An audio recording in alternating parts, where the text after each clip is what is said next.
Welcome to Michigan's True Spirit podcast, brought to you by North River Vodka. North River Vodka, it's Michigan's true spirit. Now, here's Chris and Eric.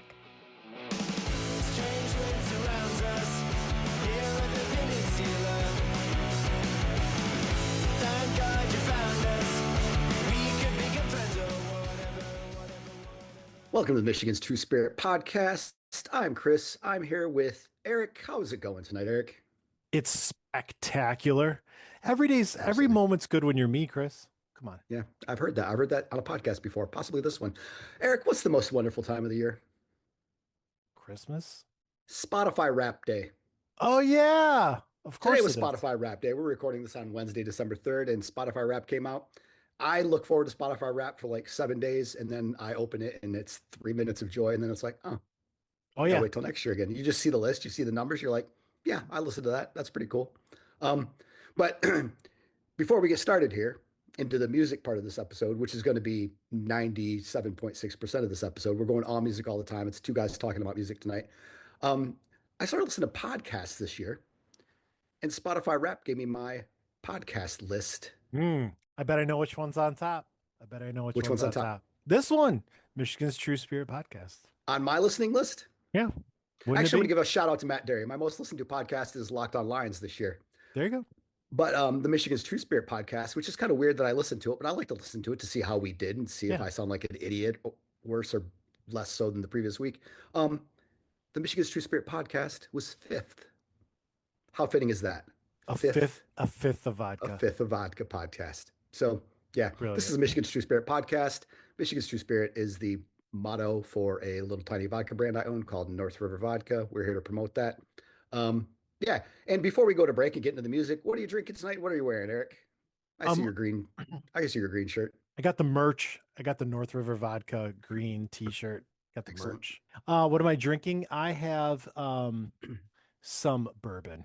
I do have a soft spot in my heart for bourbon. We do a Kentucky trip every year. I have some Colonel E.H. Taylor small batch, which is a little tough to get. It's kind of fun. But this is a special occasion, Chris. This is a podcast. And I have it in a Glencairn. Yeah, I'm learning vocabulary. A Glencairn from Buffalo Trace, but it's like podcasting with Lynn Henning sometimes. You can learn one word. It won't hurt you. True. One word a week literally is one word. Is fine. Yeah. Although it does, I always hear Glencairn and I'm like, these are the most boomer sounding, like, can I talk to your manager names together? That's how you remember, like Glenn and Karen. For those who don't know, Lynn Henning is a longtime sports writer. He's retired from the Detroit News, but writes more in retirement than a guy that's retired should. And I make fun of Lynn sometimes because honestly, I'm jealous of his vocabulary. Like sometimes he'll say things and I'm like, I have no idea what you're talking about. Because I write for fourth graders at the second grade level, probably, or used to when I write. So God bless you, Lynn Henning. He's a lover of words. He is. I am not representing anything tonight. I'm wearing like a band camp t-shirt from when my kids were in band camp in 2018. Wow. And I'm drinking an iced matcha latte from Baby Coffee, which is a Michigan brand. So I guess we're still repping the state. So do you remember when it was called, can I say it? Sure, you can say it. It was innocent. I don't think they didn't. I think it was, I'm not even mad about it, but the brand used to be called Beaners, which is a pejorative term for those of Latin descent. Can you dumb pejorative down for me? It's a derogatory. Would that be better than? I can't even say that. How is pejorative worse than derogatory? Dude, I'm a writer. I don't know these words. But before we go any further, while we're remembering, you should please drink responsibly. If you're not going to drink responsibly, don't drink at all. If you're drinking a iced matcha latte, I don't know, have 7 if you want. I would suggest maybe light sweetener if you're going to have 7 of them. But you don't have to drink lattes responsibly. Do what you want. Are you drinking matcha flavored things on purpose? I mean, no, people get that by accident. Nobody really wants matcha. Matcha's great, bro. No. There's not enough matcha flavored things in this world. If you want something like, I don't know, just kind of angry that doesn't want you, you have matcha. If you're looking for more random talk like this, but about music, hang around because we'll be right back for 20 to 40 minutes of that. North River Vodka. It's Michigan's true spirit. Now back to Chris and Eric. Welcome back to the Michigan's True Spirit podcast. I'm Chris, and I'm here with Eric, and today is the most wonderful day of the year. It is Spotify Wrap Day, so we're going to talk about music and we're gonna get some Michigan music during my as well. So stick around for that if this isn't your particular cup of matcha tea. But Nobody's cup of tea is matcha. Nobody's choosing it for the, themselves. the interesting thing about I mean, there's not much interesting about Eric and me, but we're in a text group of four guys. We all go to concerts together, Yeah. and our Spotify Wrapped came out today. We all compared, and like we have, I mean, none of us have more than one band in common. I think you and I have Pup on our list. Yep. Uh, but I mean, other than that, there's not a lot in common. It's kind of a weird group, but like we like talking about music, and I don't know if anybody's listening. So let's roll through our top five bands we listened to this year on Spotify. I hope Spotify appreciates the publicity like they need us. So, Right. well, let's start at the bottom. Let's work our way up 5 to 1. Talk about our bands. Explain what genre. Give us like a 3 sentence sales pitch or something about them that you Yeah. love. Well, number 5 on my list this year, and I think the algorithm is kind of funky because I listen to a lot of different music, but you only need to listen to one artist like a few times to really kind of lift it. So I have Eminem. Surprisingly, Eminem was my fifth highest. Um, I still like to listen to Eminem, both the old stuff for Yeah. nostalgia, Yeah. and I just like the newer kind of like angry stuff. It's fun. I listen to Eminem. Did you see the Thanksgiving Yeah, we should get to halftime that in show? my mind. We should get to that in my mind though, because we got a Okay. couple common denominators for that. But yeah, Okay. yeah, Eminem's we'll number 5. we'll tie on that. Eminem's number five, and that's great. That is interesting. Because you say you don't have to listen to somebody much to get them into your top I five, don't probably think because so. you listen to more diverse. Like I'm all over. I pick a band and I beat the crap out of it. Like I just listen to it nonstop. I think it was 2 years ago, but I know I was once in the top 100 listeners in the world of Tiger Cub. And then I think it was last year I was in the top 0.01% of pup listeners. So I get very obsessive and just listen to bands. So everybody on Nothing my wrong list, there. this is the least surprising list I've ever seen in my life when I saw mine today. But my number five is Cleopatra. Now, here's the thing about from here on out, I might not recognize any of Eric's bands, but I think Eric probably recognizes all of these, either because he likes them or I've shoved them down his throat at some point. Cleopatra is like alt rock, indie rock. They're Canadian. I think they're the best rock and roll band around, man. Like, um, I read a story today where they were describing their top five songs that they put out themselves. And usually when bands do that, if they do it, they pick something obscure and put number one. Like they don't want to put their popular song. Um, Cleopatra listed Hometown, which is Okay. also my favorite song, which is probably the one they're best known for. So if you want to go find yourself some Cleopatra, go listen to Hometown. Legit rock. Speaking of rock, my son was watching a video and I thought it was interesting. It was just a cheesy YouTube video, but the guy went through the Spotify. This is a couple years ago, but he went through the Spotify top Mm-hmm. 100, and he has electric guitar. And he's like, I want a rock song, so I'm gonna listen to all the songs until I get a rock song. And he got all the way down to like 120 something, and the most popular rock song was Bohemian Rhapsody. And And like this was like 2 years ago. this was like 2 years ago. Do you think what is the place of rock and roll in today's Goodness gracious. zeitgeist? Here, I'll throw How that. long is this podcast going to be? Doesn't matter. Rock is not dead. This is what I think about everything. This is what I think about television. This is what I think about music. This is what I think about news. Like growing up, you and I got like watered down, me more than you because you're younger than me. We got like, we got top 40, we had rock, we had country, and we had ABC, CBS, and NBC. Like I remember when Yeah. Fox was a new thing. Like when we got the fourth channel, man, am I dating myself? And now there's so much crappy news out there. There's so much crappy music out there, and there's so much crappy TV out there. But there's also the best there has ever been. Yeah. And you can find exactly what you like and what Hmm. you love.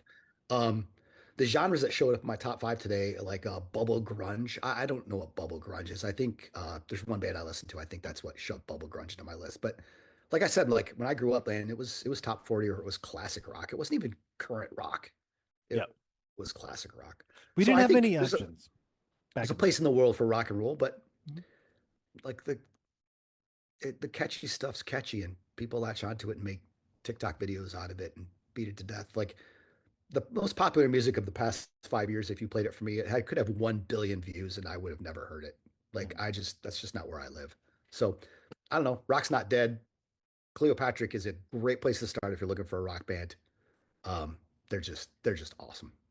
Yep. So, what's your number four? Number four for me is a band that we've probably seen more than any other, and that is Pup. I listen to a lot of Pup yet. Reservoir is my favorite song of theirs. It's a fun shared experience with you guys, and they do invest all of themselves into their shows.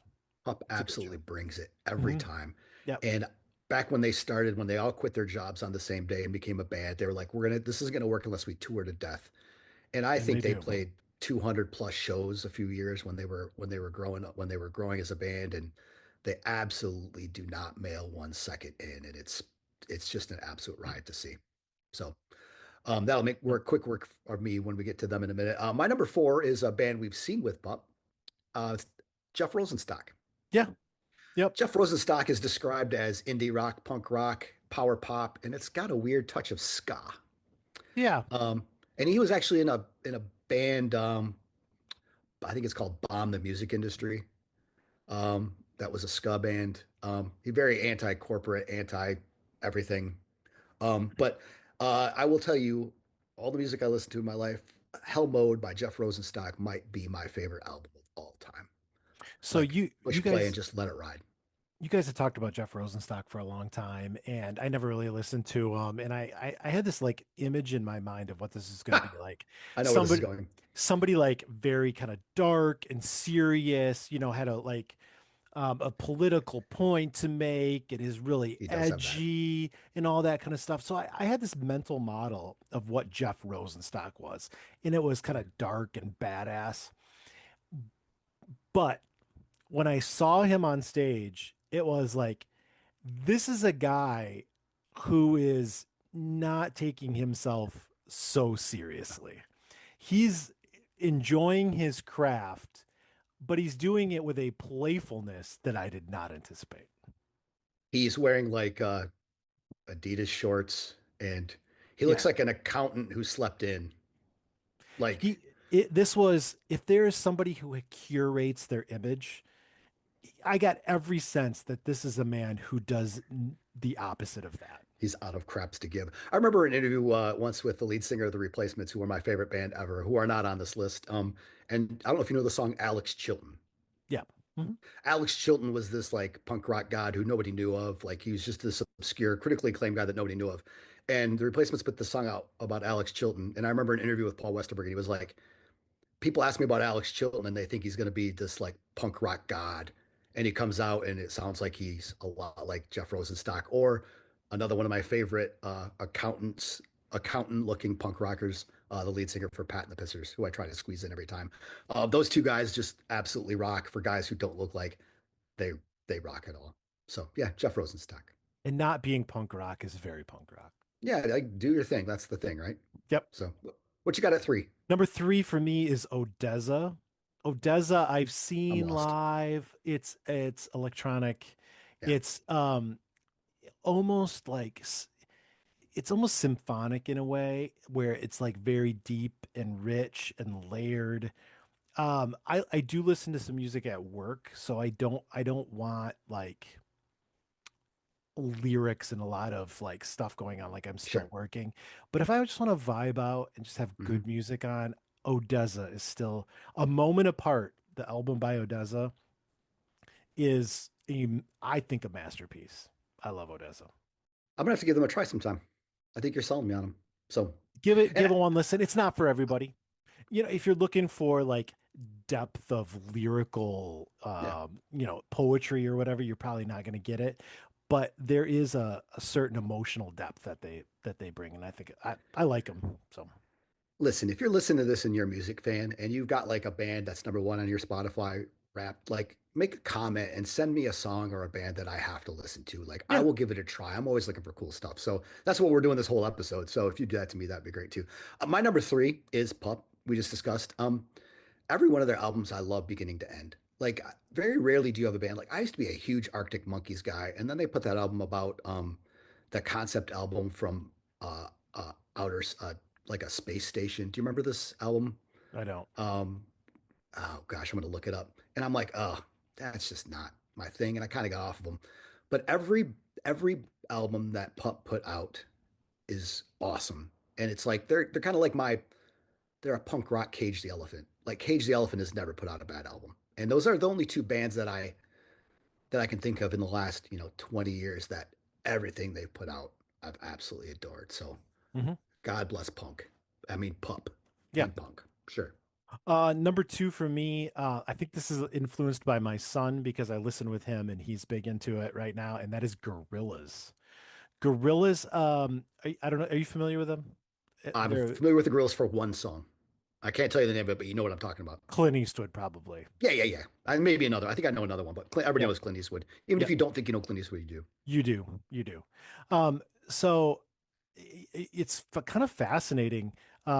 Albon, I think is his name. Damien Albon or Damon Albon is kind of Gorillaz. Mm-hmm. And he is famous for being in Blur, which is famous for song number 2. This is That's him. crazy. How did I not know this till right this second? Mm-hmm. Blur is this guy who is Gorillaz. I had no idea. Mm-hmm. And somebody's going to, our friend Joe is going to murder me for not knowing that. If you listen to it, like you can hear it. Like, of course it's him. And he just took a different creative route, did some stuff, it's part electronic, part artsy. The beat's always there. So me and my son, we listened to Gorillaz quite a bit. So that's number 2. So I just looked it up. The name of the album I was talking about by the Arctic Monkeys was Tranquility Base Hotel and Casino. And it's a concept album about a space station. It's just not my thing. But I will tell you my favorite album name for Arctic Monkeys, and also a saying I use personally when I go all in sometimes at poker, is "suck it and see," which is kind of like F around and find out, right? Yep. Yeah, that's "suck it and see" is my version of F around and find out. My number 2, this is not going to surprise anybody, although I thought they would have been behind Pup this year, is my favorite, your favorite, and the bringers of the theme music to the Michigan's True Spirit podcast. Dinosaur Pileup. Dinosaur Pileup is the best 90s alt rock band of the 2020s. Yes. Like they are throwbacks. Like if they opened for Nirvana, you would have been like, this is an amazing pairing. And I think I just like them a lot. I mean, I think they're really good, but they're kind of a throwback to me to bring me back to like my favorite decade of music. Yeah, I've seen them 4 times in 3 different states. Funny story, in case these guys are listening. First time I saw Dinosaur Pileup was in Orlando. They were with Brick and Mortar and Middle Class Rut. And I had never heard of anybody but Middle Class Rut. But it was like one of the best 3-band shows I've ever seen. And it's funny because I tweeted about it and these 2 Tigers fans were like, hey, we're going to be at the show. Come hang out. And at the time, I've gotten over this, but at the time I was racked by social anxiety. And these guys are going to, if they're listening, they're going to hear this story for the first time. I was like, I don't want to go hang out with strangers. Like, I don't know these cats. Like, I just wanted to go to the show. And I kind of dragged my feet and got there late and missed most of Brick and Mortar. And then I sat down with them and they were great dudes. Like, they were fun. One of them sent me a direct message a couple weeks ago because Dinosaur Pileup was supposed to be at 20 Minute Live. He was like, hey, Chris, do you still listen to these guys? And I'm like, yeah. And then they had visa issues, so they didn't make that show or like any of their first 12. But shout out to, I can't remember his name, despite the fact that I was tweeting with him this week, for hanging out with me. And sorry if I was socially weird, but that was a good time. And yeah, enjoyed it. Strangers aren't always that strange. I'm over that crap now. Like, I'm cool. You guys want to go to see a show? Yeah, I'll buy you a beer. Come hang out. Yeah. Are we doing number 1? We're up to number 1 already. Gosh, who's your number 1? Number 1 is an artist who I've liked for a long time. I think a lot of people, if they listen to this artist for an extended period of time, could be fairly bored. But I will tell you, just the impact of kind of emotional impact and just the nature of it, it resonates with me. So I listen to him all the time. And this is Lane 8. Lane 8. It is electronic. In the group chat, I've earned my name, Electronic E. That's me, or EE. My wife surprised me. And so Lane 8 had the Childish tour and kind of limited to, I mean, it was a couple dozen dates that he did, and nothing was really even in the Midwest, except there was one show in Detroit at the Masonic Temple. And it was during a week. It was like during a weeknight. And I really wanted to go. I had it on the calendar forever. And then it was like, I suppose I should work and do all the thing. She surprised me at work with a bag packed. And that was That's pretty awesome. cool. That was pretty cool. And we Very cool. saw Lane 8 and Lay Youth, who was another artist of mine. But Lane 8, Childish was my top track. It's the lead, it's the first track off the Childish album. A Mhm. lot of his stuff is good. Daniel Goldstein is his real name. Lane 8, it's it's not for everybody, but for me, I can't get enough. When I just want something that feels familiar and I can groove to and feels good, it's Lane 8. Awesome. I'm gonna have to give them a listen too. It's fun. My number one will come as no surprise to you, but first, name the best, the most well known. I'm putting you on the spot here. Like the most popular pop punk bands of the past 10, 20 years. Green Day. Yeah, Green Day was. Yeah, I would say. Yeah, that's fair. I mean, post Green Day. Do you remember the Blink, movie where they made the Blink copy of the guy? 182. Yeah. See, here's the thing. Do you remember the movie where the guy kept making carbon copies of himself and each one got worse? Do you remember this movie? It was a million years ago. Synchronicity, was that the name of it? No, Duplic. I don't I know. don't know. Anyway, Anyway, Green Day was great. Blink 182, I thought was lesser so. And then you ended up with Sum 41. no. Gosh, who was it? Oh, it's gonna come to me later. Anyway, I I'm not a big pop punk guy, is what I'm getting at. Like I like Green Day during its time, but I'm not a big pop punk guy. But this band is when I looked it up, it says it's pop punk. This comes as no surprise to you or anybody listening to this podcast. My number one this year is Winona Fighter. Okay. Winona Fighter's freaking awesome. And honestly, I think their album that they just came out with, which is their only one called My Apologies to the Chef, might be my favorite debut album of all time. Um, and then they remade the entire thing. Like I like when bands cover themselves. They remade the entire album acoustically, but it wasn't them with three guitars. It was them with like strings and pianos and violinists. Like it's insanely different. It's insanely good. They record their own stuff like in a garage, which is not that uncommon, but it is people make fun of me because I say, "Oh, this album's overproduced," because that's like a snobby thing. It's like you drinking out of a Glencairn. Um, it's like a snobby way to say, "Oh, I'm too cool for pop music." All right, but this album is perfectly produced. Like, it's not too poppy. It's got just enough edge. And sometimes when you think it's super clean, then you see them in concert and you realize they're just super clean. Yep. Like they just rip. That's might be the only band on this list that you haven't seen, correct? I haven't seen them. Yeah, they've I been through listened to a little once. bit, but I don't really know them.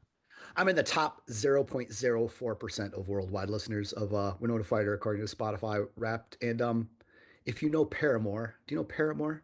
I've heard of it. I've heard of If I have them. to oversimplify Winona Fighter to people, and I hate to just boil it down to three words, I call them, they're like a punk rock Paramore. Okay. Like, it's got kind of a similar voice, but just rips it. Has the energy of a young Gwen Stefani, just jumping all over stage. Like, it's a great show. So check out yourself some Winona Fighter. If the first 10 songs are too hard, listen to the second version of the same songs, and you'll probably love that. So that's our top five. Thanks, Spotify. Yeah, get Spotify. Don't be a poor. Don't listen to YouTube videos for your music. Just spend the money. Give it Yeah. to the man. Yes, you are being a cog in the system. Just give in. At Just least the give man in. is giving these bands like Point zero. 0.0001 Yeah. cent per listen or something. By the way, 3 out of 4 people in our chat group are Spotify listeners. We got to convert the other guys so we're all Yeah. the same. Like Come don't on, pretend. Andy. Don't pretend you're too good for Spotify. Just Yeah, that's good. give in. Conform. It's fine. I'm an Apple snob and an iPhone snob, but Spotify it is. You're listening to the Michigan's True Spirit podcast.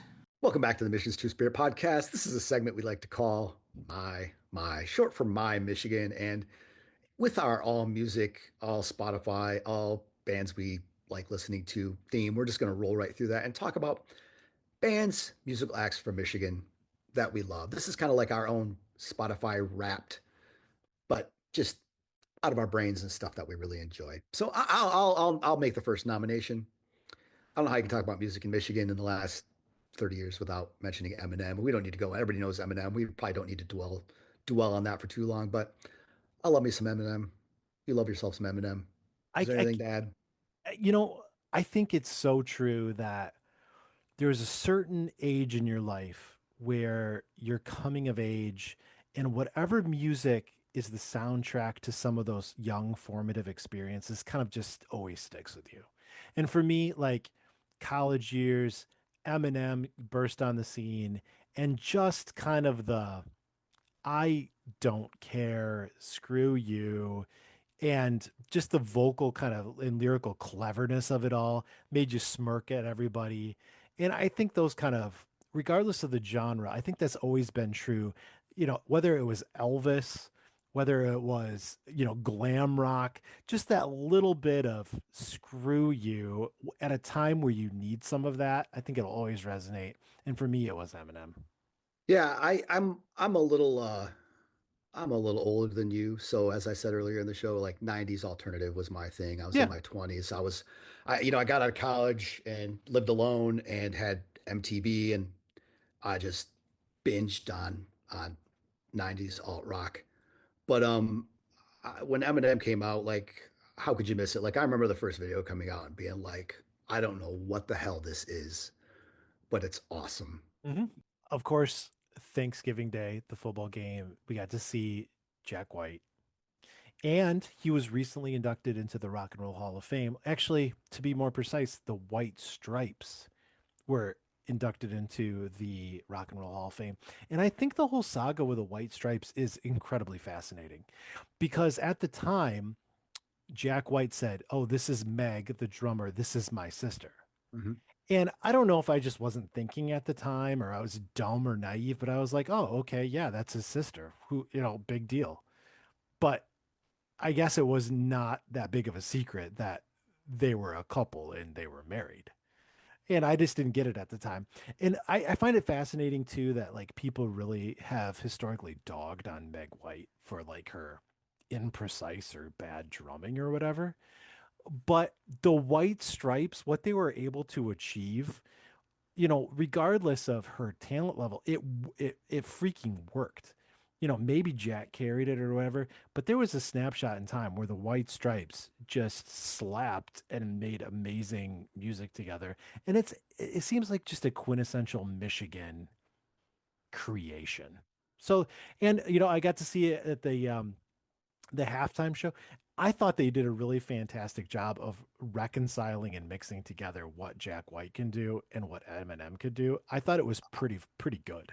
I was blown away. I thought that was amazing. And as a hater of halftime shows, I thought that was one of the best halftime shows I've ever seen.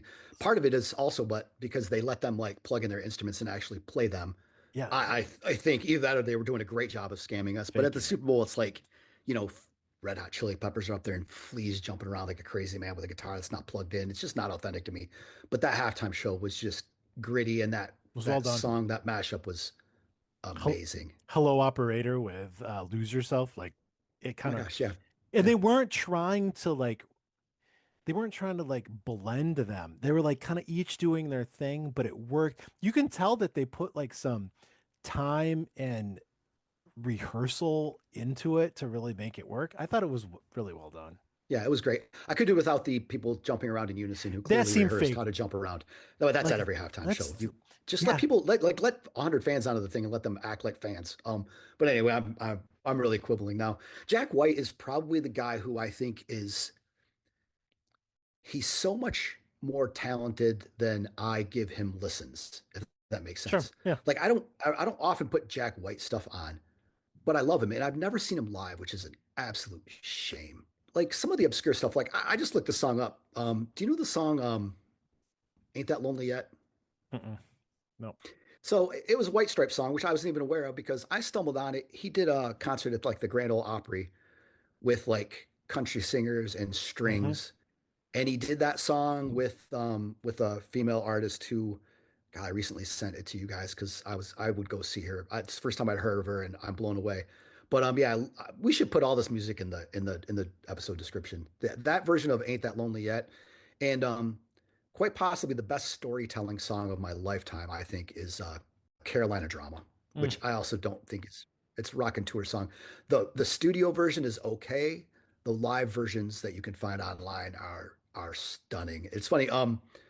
Jack White was at Yankee Stadium one day, and he's a baseball fan. And I just walked up to him and I'm like, "Hey, I'm a sports writer. Can I talk to you?" And he was like, "Yeah." And I think he thought I was going to ask, dumb baseball questions, which I eventually got around to because it was my job. But I asked him about Carolina drama, and he kind of had a grin on his face, I think, because he was expecting, the standard, and I was there. Dude, I covered baseball, but all my favorite memories of covering baseball was when baseball and music intersected. I saw the Arctic Monkeys on the road. I saw uh, Shipping Up to Boston, Yeah, and Dropkick Murphys. Dropkick Murphys play Shipping Up to Boston in Fenway Park before a playoff game was an amazing moment. Like those times were the coolest for me. Was when Chris, music crossed. Chris, I'm going to psychoanalyze you live on this podcast. Yeah, I good. have a Good work luck. I have a working theory, and that is music is like the biggest departure from sports, and that it is art. There's no scorekeeping. There's no objective number. It's completely subjective. There's no statistics you can really assign to it. It's just kind of the biggest departure from sports in That's the in a in psychoanalysis a of me. certain way. Yes, yes. This doesn't ring true at all. I mean, I No, appreciate your psychoanalyst, but I don't know what you're talking about. I just love music. Can't play it. Love listening. well, shows what I know. All right. Is it my turn or is it your turn? I think it's my turn. Okay. You know what? First of all, we should do a disclaimer. We're going to miss a lot of great Michigan bands here. Okay, we all got our own tastes. We thought of this. We thought of this segment. I don't know, 20 minutes before we started. So I don't have exactly a long list, but a band I used to listen to a lot 100 years ago is the Romantics. Hmm. Do you remember the Romantics? Nope. I have no idea. Are they romantic? That's awesome. Um, I'm writing it down. The Romantics. what I like about you, this seems like the version. This seems like a Seven Nation Army of 19 whatever it was. Talking in Your Sleep, Michigan band, rock band. I mean, never that huge. But yeah, yeah, the Romantics. That's all I got. So go ahead. What else you got? You talked about Jack White appearing, in this kind of country context, and I don't think we can talk about Michigan music with Lily without talking about Billy Strings. I've listened to Dang, some Billy Strings, nice. and there's a part of me that does love kind of the bluegrass, the rhythmic nature of bluegrass. Like I don't listen to bluegrass all the time, but I don't even know if he's bluegrass. But you know, just how interesting is it that one of the whatever genre that is, one of the the leaders in that genre is from like suburban Lansing or something like that, isn't he? It's like from Romulus. I don't know where the heck he's from, I'm looking this up but because again, we don't study this at a time. Mason, Genre is bluegrass. yeah, Um, but you can it's tell, from this says that Lansing was raised in Muir, Muir, yeah, Michigan. I don't know what yeah, it is. Yeah. Lions and Muir, that area, sure. I would never, and I don't know much about Billy Strings. I would not, I don't think I would ever like get in my car and put Billy Strings on. But from what I know, I would love to see him in concert. Like I love great live music, and I know people who are like not Dave Matthews esque about Billy Strings, Hmm. but on the way. Like I know a guy I used to work with and his son just follow him around. Hmm. So yeah, that's one I never would have thought of. Thanks for bringing that up. Never would have thought of that. I don't think it's an exaggeration to call him a guitar or string virtuoso. I mean, he's literally that gifted, and it's just good stuff. And to think that he's from rural Michigan is really weird to me. Billy Strings. I got a speaking of '90s alternative. Are you familiar with Sponge? Yeah, Yeah, I don't have a ton to say about Sponge. I had a CD or two of theirs. I really liked it. I haven't listened to them in a long they're time. from Michigan. Oh God, I hope they are. Yes, from Detroit, Michigan. After I said that, I'm like, I certainly hope they are. Yeah, from Detroit, Hmm. formed in 1992. Yeah, Sponge. From here on out, I don't have a lot to add. I mean, Bob Seger, no. All right. Anthony Kiedis is from what, Muskegon? Yeah, we could find a lot of individual guys from Michigan that joined Yeah. bands, right? Del But yeah, Shannon from Coopersville. yeah, we can let this ride. Who We else? can. I don't know anything about Pop Evil, Pop Evil. Yeah, Pop Evil. but go ahead because I know you know something about Pop Evil, correct? Yeah, Pop Evil is fairly close to my social sphere and community here. Yeah. And yeah, West Michigan band. Um, and how would I describe Pop Evil? I don't. I have no idea. Rock for sure. Rock, pushing like I hate to say Nickelback because Nickelback has such a bad kind of connotation, but they're Nickelback adjacent, kind of that. Nickelback adjacent would be a great name for a band. Yeah, poppy, Yeah. but kind of edgy rock. Sure, like Cool. Stained or something like that. I don't know. Fair enough. Fair enough. There you go. My music, Michigan music. Thanks for playing along. Yeah. You're listening to the Michigan's True Spirit podcast. North River Vodka. It's Michigan's True Spirit. Welcome back to the Michigan's True Spirit podcast. This is the final segment. This is based on a vote of at least one of the two of us. Our favorite segment of the episode. Is this your favorite segment? Yes, 100%, without a doubt. I love Rock or Crock. I don't know if anybody ever gets this far. I had a couple people compliment us on our interview with Joe Cattle last week, World Series of Poker main event champion. Joe was great to have on. And then a couple guys listened who I don't think I'd listened to before. And I go, did you make it to the end? They were like, no, we listened to Joe and then we tuned out. I'm like, yeah, you guys, you're my friends, but you still suck. So anyway, this is a game we like to call, this is a game we call Rock or Crock. This is where I describe a band that's coming to play a show in Michigan. I give Eric a real name. I give him a fake name out of my extensive list of fake band names. And then he has to guess which is which. I will say I was dominating at first, but I think Eric has figured out the keys to my band name forming formula. And I think you're 5-5 now. I think we're dead even. As far as I can remember, I've never lost. Yeah, that's fair. It's been a couple weeks. Are you ready to play? Yes. Rock or Crock? Yes. I am reading. This is a 2-paragraph description, and I took it straight from this person's website. Okay. So buckle in. You're going to want to take some notes. Okay. This is a person. Okay. It's a woman. This is an indie rock artist who is convinced that her music is the cure for all of life's problems, including caffeine jitters. She started songwriting when she realized that it was a better way to express her emotions than yelling at people in her diary. This artist has been in the industry for 2 years and has achieved moderate success thanks to her loyal fans who are too kind to tell her. Come on, you let me finish. Has achieved moderate success thanks to her loyal fans who are too kind to tell her that her music makes them want to stuff cotton swabs in their ears. Self-deprecating, I dig it.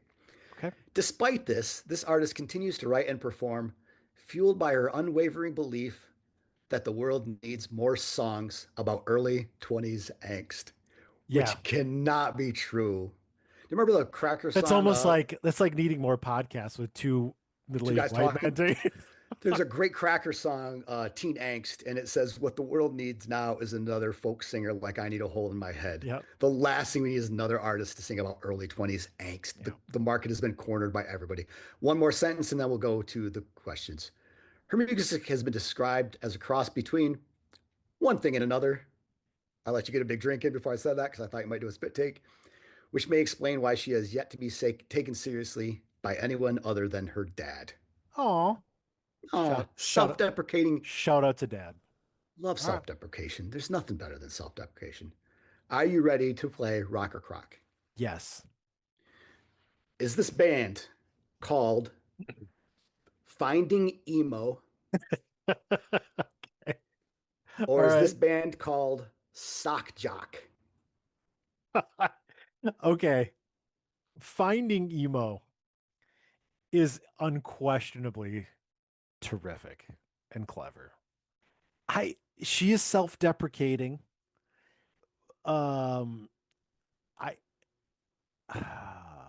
Sock Jock does give masculine kind of energy, but I think that might be, the counterintuitive, playful nature of this woman's stage name.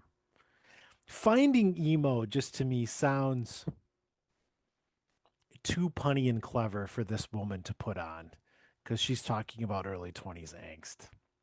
And I'm looking now at your face for any cues. That's my thinking on this. My first instinct was Sock Jock is this woman, and I'm going to stick with that. I think this artist is called Sock Jock, and I think Finding Emo is fake. I suck. I hate how good you've gotten at figuring out this puzzle. I knew you'd laugh at finding emo, and as soon as you laugh, I know I'm screwed because Yep. I think my names are funny. Um, my youngest and I looked through my list of band names for 20 minutes today, and I had a couple others I was going to use, and she was like finding emo, and I was like, this has to go with her. Finding This emo. has to go with her. Yep. The Yep. problem I'm running into as this game continues is that, I mean, frankly, my band names are better than everybody's band name. Just take the So best one. I have to go through and find. I let you. Gotta have You guys dumb have no ones. idea. If we do 20 minutes of prep for this podcast every week, 19 and a half of it is me trolling websites, looking for band names that are creative that I can try to That trick could Eric be, with. yeah. So congratulations to Eric, who's for the first time in Rock and Jock, Crock or Rock or Crock history, I'm above above 500. 600. By the way, Sock Jock is opening for Willa May on December 9th at the Lager House in Detroit. We've talked about the Lager House before. Great venue. It's got, I don't think we talked about this before. It's got the greatest dive bar concert venue bathroom. If I remember right, it's like black subway tile with like just fluorescent, bright, cool graffiti. I've always wanted to do a punk rock bathroom in my house, and I have pictures of the bathroom Hmm. at the Lager House to use as my inspiration. If I had a Pinterest page, Pinterest? Do people have Pinterest pages? Yes. Etsy, Pinterest, I mean, Pinterest. 40 and 50-year-old women do. Yeah. Yeah, this is why I don't know which one it is. If I had a Pinterest page about bathrooms, it would have one photo on it. It would be the photo of the Lager House bathroom. So, congratulations to Eric for winning Yes. Rock or Crock. Yes, me. Thanks for our guests. Thanks to our guests, me and you. Thanks to Logan for producing this and cutting out that one part that we were like, my God, what just happened there? Do you got anybody else to thank, Eric? No, just always myself for being awesome. Thanks for listening. If you're still listening, if you do us a favor, like subscribe or like or send us a comment. Name a band that we should listen to. Name a song that we should listen to. Tell us what you think if you listen to any of our stuff. And yeah, thanks for tuning in. Goodbye. Good night.